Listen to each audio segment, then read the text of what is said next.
ആ റാണിയുടെ കാര്യം ഓർക്കുമ്പോഴാണ് എനിക്ക് വിഷമം. പാവം. ജെയിംസ് തന്നെയാണോ ഭായിയെ കൊന്നത്? ഏതായാലും അതൊരു അപകട മരണമല്ല, അതെനിക്ക് ഉറപ്പാ. ആ, ഇനിയിപ്പോ പഴയ സാധനങ്ങളൊക്കെ എടുത്ത് പൊടി തട്ടി വെക്കാം അല്ലേ അച്ഛനെ? ഇനി മുച്ചിട്ട് നാടകത്തൊന്നും വേണ്ടടാ, മടുത്തു. മനസ്സിലായി. ഗൗരിക്കാണെങ്കിൽ ഇതൊന്നും പണ്ടേ ഇഷ്ടമല്ല. അപ്പൊ പിന്നെ പോടാ, എനിക്ക് ശരിക്കും മടുത്തിട്ടാ. ആ, ഇനിയിപ്പോ പലതും മടുക്കും. മാങ്ങാ സീസൺ ആണെങ്കിൽ അതും കഴിഞ്ഞു. ഇനി എന്ത് ചെയ്യും? എന്തെങ്കിലും ചെയ്യണം. 2 ദിവസം കഴിയട്ടെ, പറയാം. കുറച്ച് കാശ് വേഗം ഉണ്ടാക്കണം. കല്യാണം. ഇനി പലതും തോന്നും. അങ്ങനെ 4 നാളായി എന്റെ ഉള്ളിൽ തീയാളെ, കഥ 4 പേരറിഞ്ഞു പോയാൽ പാടാണ്. വടിചെടി കിടുതടി 4 തീയാളെ, കഥ 4 പേരറിഞ്ഞു പോയാൽ.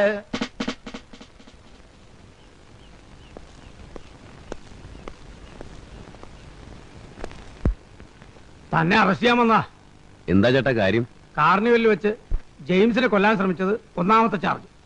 അടുത്ത ചാർജ് യൂണിഫോം ഇട്ട പോലീസ് ഉദ്യോഗസ്ഥനെ കയ്യേറ്റം ചെയ്തു.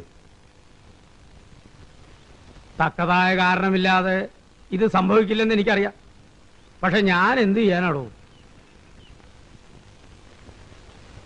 പാടോ പോവാ.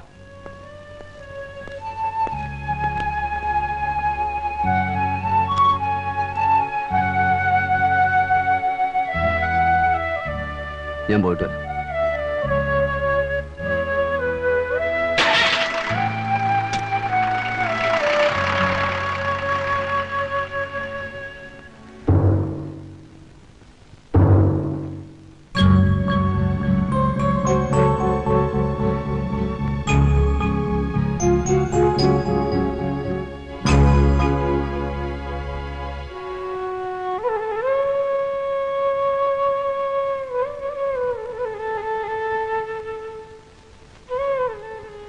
ആറ് മാസത്തേക്ക് ശിക്ഷിച്ചു.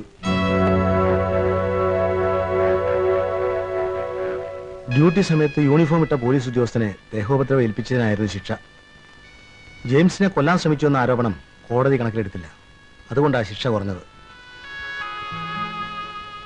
വളരെ അത്യാവശ്യം ഉണ്ടെങ്കിൽ മാത്രം ജയിലിൽ കാണാൻ ചെന്നാൽ മതിയെന്ന് ആശാൻ പ്രത്യേകം പറഞ്ഞിട്ടുണ്ട്.